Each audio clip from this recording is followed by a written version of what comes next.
It's the one thing that we all have, the mind, right?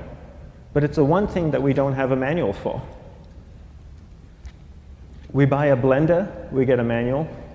Our iPhone comes with a manual. We get a car and it has a manual.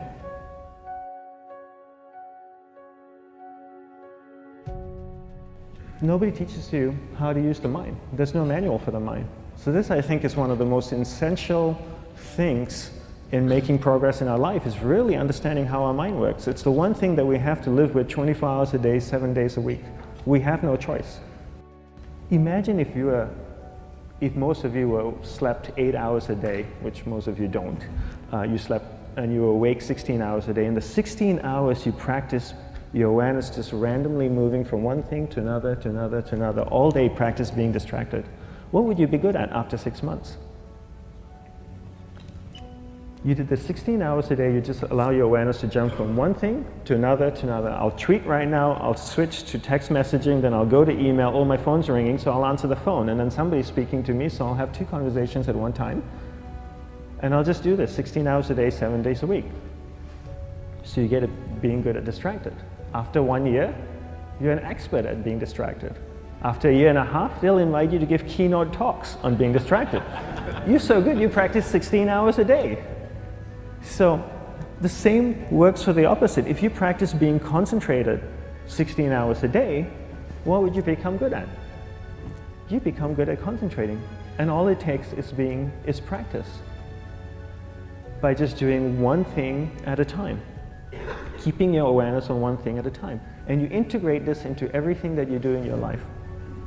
So the best way to do it is pick a few opportunities in your everyday life. For example, we all speak with people. When I speak with somebody, I give them my undivided attention. I keep my awareness on them, and the conversation is really brief. Why? Because we're concentrated. We're not being distracted. A 10-minute conversation normally just takes 3 minutes because you're just so focused. I define concentration as the ability to keep that awareness on one thing for a prolonged period of time. So if I can keep my awareness on Eric and not drift away and think about the wedding, or drift away and think about the vacation, or what I'm going to do later, then I'm concentrating on Eric. Every time it drifts away, I bring it back. And the more I practice this, the more I practice concentration. So concentration is the ability to keep your awareness on one thing for a prolonged period of time. And that's a very simple definition of concentration. How do you get better at concentration? You practice this. You practice this 24 hours a day, 7 days a week. And it's the only way to get good at it. And what's the best way to practice it? The best way to practice it is to integrate it into everything that you do in your life. Not to meditate 10 minutes in the morning. It doesn't work.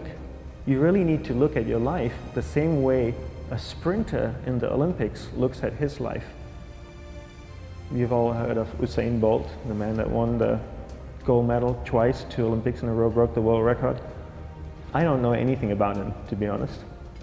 But if I was looked at him, he obviously sprints, he practices running, probably does a lot of long distance, he probably does a lot of stretching as well, I'm sure he gets massages.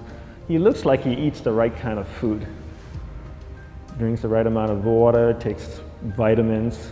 His whole day is so disciplined. For what?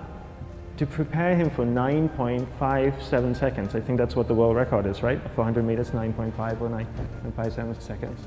His whole day is preparing him for that short time, not the other way around. A lot of people say, you know what, I need to be more concentrated. So you know what, I'm going to meditate in the morning, I'll sit down for 2 minutes. Okay, now I'm Zen master. And the remaining 23 hours and 58 minutes, they just go about being ordinary and crazy. How does that work? How would you change? It's not balanced at all. So if for 23 hours and 58 minutes you were not being concentrated, you allowed your awareness to jump from one thing in your mind to another thing, to another thing, to another thing, to another thing, in an uncontrolled way, what would you be good at? And out of a prolonged concentration comes the wonderful power of observation. You just become more observant, and when you become more observant, you see solutions quicker and you solve things quicker. And it's a wonderful, powerful feeling when somebody is concentrated on you and not being distracted. So the best way is to integrate it into your everyday life. You're speaking with your spouse, give her or give him your undivided attention. So develop your awareness, integrate it into everything that you do in your life. And that's the best way you become good at. The next thing we need to develop is develop your will. Will is really important. Will is almost like a muscle in your mind, and you use that to pull and control your awareness and take it from one area of the mind to another. And the will needs to be developed, and same like concentration, if you don't cultivate the will, it doesn't grow. And this is something that really needs to be cultivated. How do you develop the will? There's 3 very simple ways to develop the will. 1 is you finish what you begin. 2 is you finish it well beyond your expectation, no matter how long it takes. 3 is you do a little bit more than you think you can do. All of those things require effort, and effort is will. It's so much easier to start a project than to finish a project, right? When you start a project, you're feeling creative, you're feeling inspired, you're full of energy. At the end of the project, you go, whose idea was this? So it requires tremendous amount of will to finish, and every time you complete something, you develop a little bit more will, and you have that muscle. And will is an amazing thing to develop, because once you develop will, that same will you can use in every aspect of your life to keep your awareness on one thing at a time, to finish projects, to see things through to the end, anything you want. The best way to develop will? Bring it into your everyday life, into everything that you do. Give you an example, the way I integrate it into my everyday life, I try and finish what I begin. So for example, going to sleep. I sleep every night, so I put on my pajamas, I floss, I brush my teeth, I go to bed, I sleep, I wake up in the morning, I make the bed. Why? Because I'm finishing what I start.